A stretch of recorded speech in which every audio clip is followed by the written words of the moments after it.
like me sitting down there preaching. She wanted to prop me up behind there.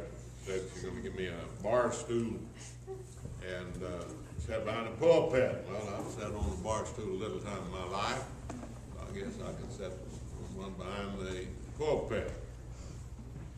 The Bible talks about weighed in the balance and found wanting.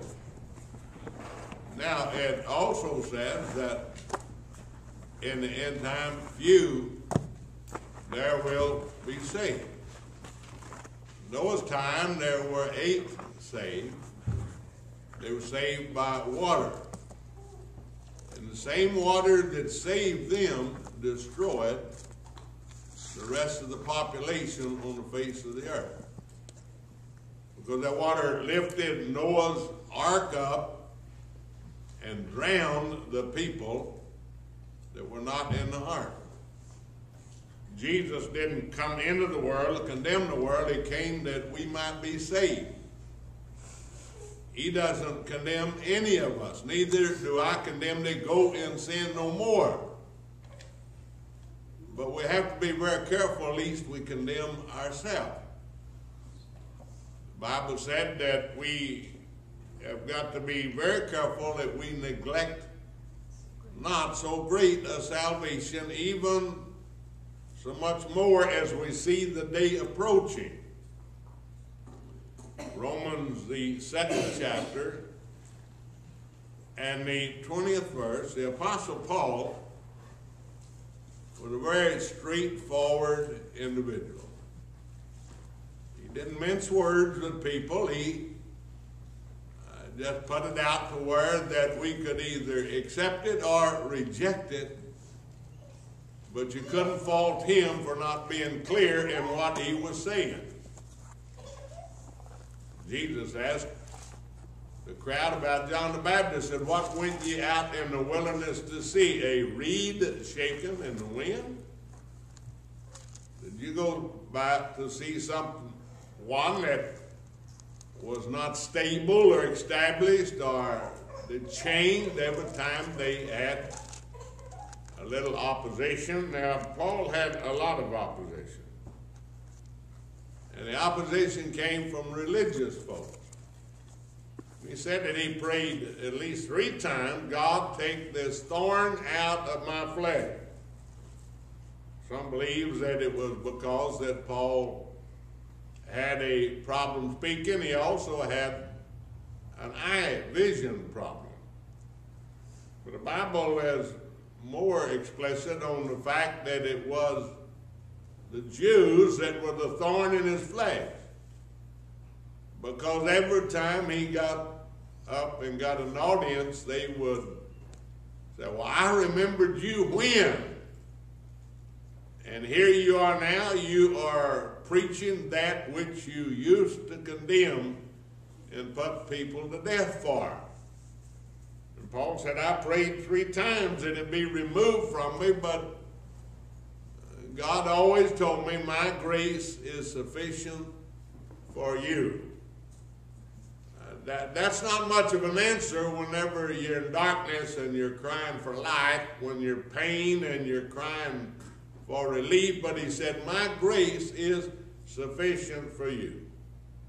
In other words, you hold on to what I have promised you, and I'm going to bring you out victorious.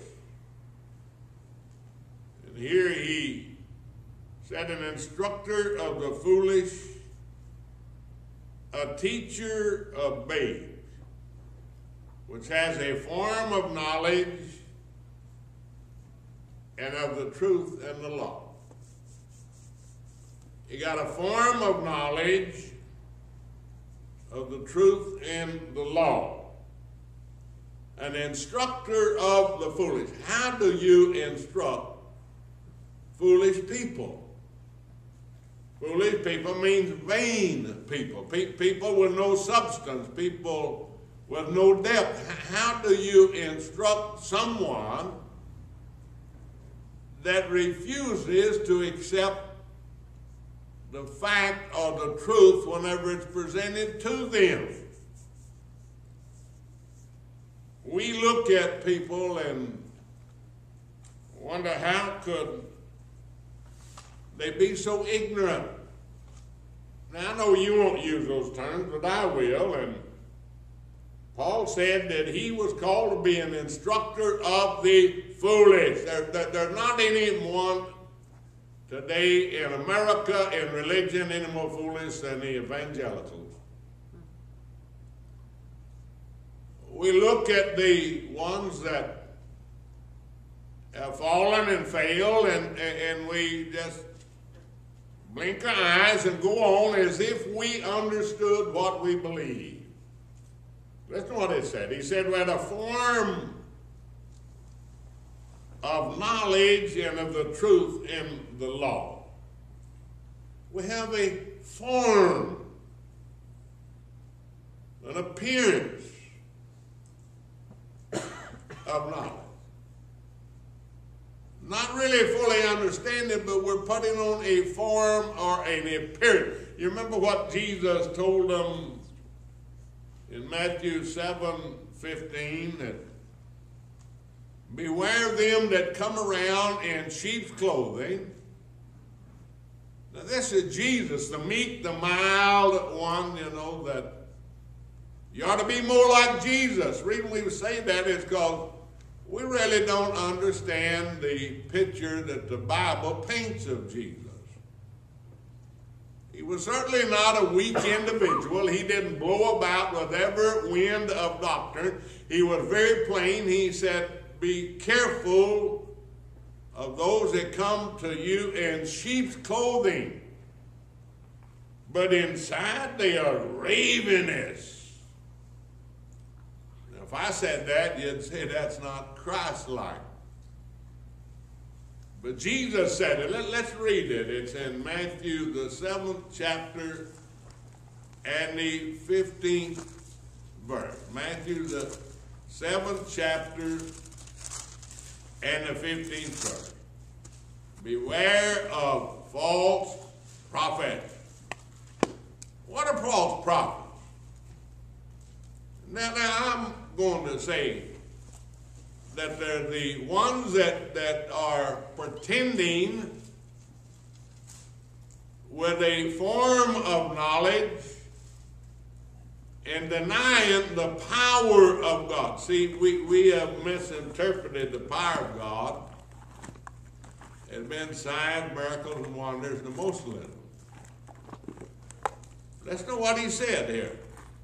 Beware of false prophets which come to you in sheep's clothing, but inwardly they are raving wolves, making merchandise out of God's people, taking advantage of the simpletons. No wonder people look at us like that we are less than intelligent. That we are somehow, if we believe in God and believe in God's word, that there is something lacking in our mental capabilities. And Paul said, an instructor of the foolish. Now, foolish means vain or vanity. The Bible warns us and tells us, lest we are worshiping God in vain. That we could be going through all of this form and it be absolutely vain, because in that day when he separates the sheep from the goat, and he says to them that are on his left hand, depart from me, ye that work iniquity, I never knew you. Now this is what he said. They proclaimed unto him, but we have healed the sick, we have cast out devils, we have raised the dead. And he's saying to them, depart from me, ye workers of iniquity. He's not talking to the drug addict and the alcoholic and the harlot down the street somewhere.